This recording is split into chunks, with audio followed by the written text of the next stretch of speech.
Coach Harper today. Coach, Belmont on Saturday, this backcourt, where do they rank in terms of this pattern you see this year? Wow, they're good. They know how to play. You look at Taylor Barnett, transfer from Virginia. He's shooting 68% from the three right now. So obviously we'd like to limit his three-point shots, but they just cause you a lot of problems on the defensive end.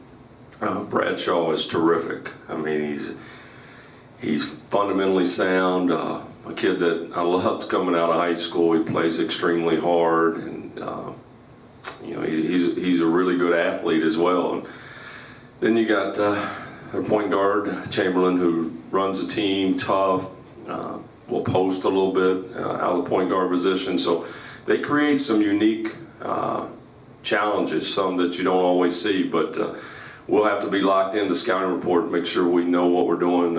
Any possessions off on the defensive end, they'll make you pay. What kind of response are you looking at your team after the way the game went in Minnesota? Obviously, about everything that could go wrong went wrong. Start with turnovers. You're not going to beat anyone if you turn the ball over that much. They sped us up. We got frustrated, and you saw the outcome. So hopefully we can use it as a learning experience and get back today and be a lot better. But unfortunately, I've been on the bench in those kind of games before, and it's always some bumps in the road. But how you respond from those is what's important.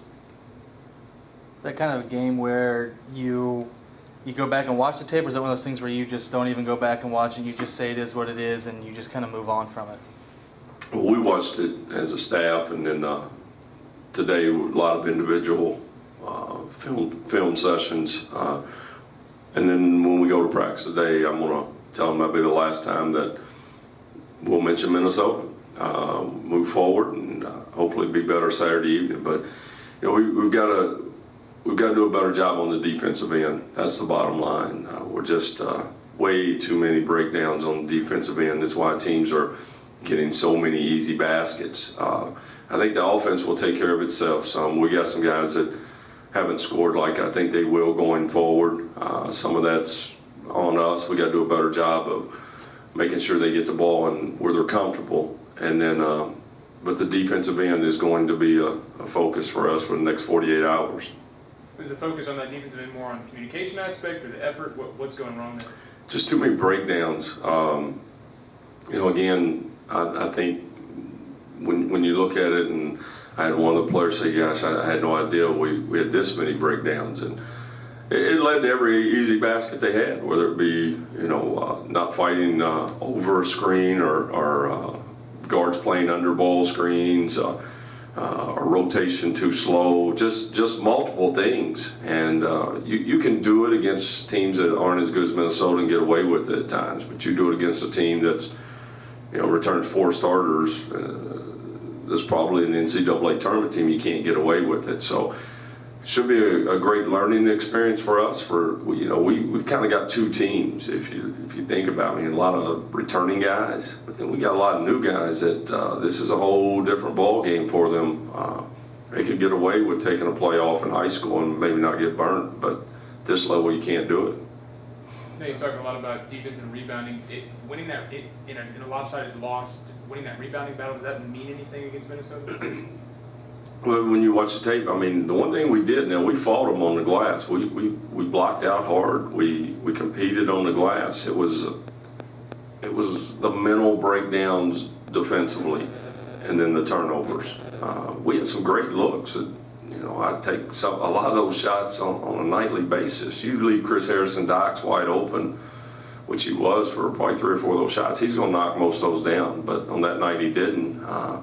The one possession, DJ had 2 or 3 wide open shots out of the corner. I was the closest guy to him, and it didn't go down. But you can still win games and not make those shots if you defend and rebound. We rebounded, but we didn't defend, and it's been a focus of ours, and it's not clicking with some of our guys. And I would say we probably got to shorten the bench a little bit now after 2 games. We've experimented enough that we'll definitely shorten the bench on Saturday.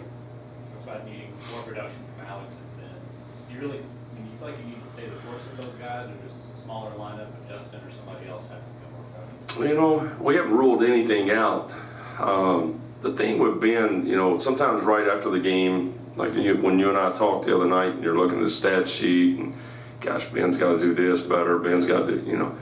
But then all of a sudden you watch the tape, and Ben was pretty darn good. He was in the right position probably 95% of the time. He challenged shots. He blocked, I don't know how many it said on the stat sheet, but he probably had a couple more that weren't on there. You know, he did a good job communication. He had a few breakdowns like everyone else, but I thought on the defensive end, he graded out better than any of our bigs. Yeah, you can test Walker if he's out there, especially early on. I guess rebounding, there's also so much from back where guys just took it away from him and Alex. I mean, Yeah, and we talked about that in the staff meeting this morning about some of the toughness drills we got to do rebounding once you secure the ball to get it into your chin and be strong with it. Once you get your hands on it, it's got to be yours. And we had multiple balls taken away from us. We had one on a free throw where a kid missed it. He's the only guy on the line. There was the shooter, and he took it away from our guy and laid it in. So, you know, those are bad plays. Those are plays that can't be made to college level. And again, that goes back to we may have shortened the bench a little bit. Anything else today? Awesome. Sorry. It's got to be nice to see guys like Justin and Nigel come out and have big games, but when do you really need to see these seniors like George and TJ have the breakout games? Is this whatever you... Saturday. Yeah. And TJ, you know, I thought against Austin P, he was, again, I think frustration set in for us a little bit in the Minnesota game. We played out of character at times. And you can't do it. You know, if you're going to win on the road, you've got to stay composed. You can't get caught up in, you know, frustrations. We talked about it, but you can talk about it and simulate it, but until it happens, you never know what you're going to see. But it's not like those guys, TJ and George, Kevin, have never been in tough environments. They have, and so. Again, you'll find out. You find out a lot about kids' character when things are tough, not when things are good. Everybody's good when it's rolling. Let's see what happens when things get tough. And you know, give all the credit to Minnesota. They played well. They're coming off a tough loss to Louisville, and they played like it. Played like a team that was hungry and was playing at home for the first time all season. So we'll move on. We'll get better from it. All right. All right, guys. Yep. Sorry.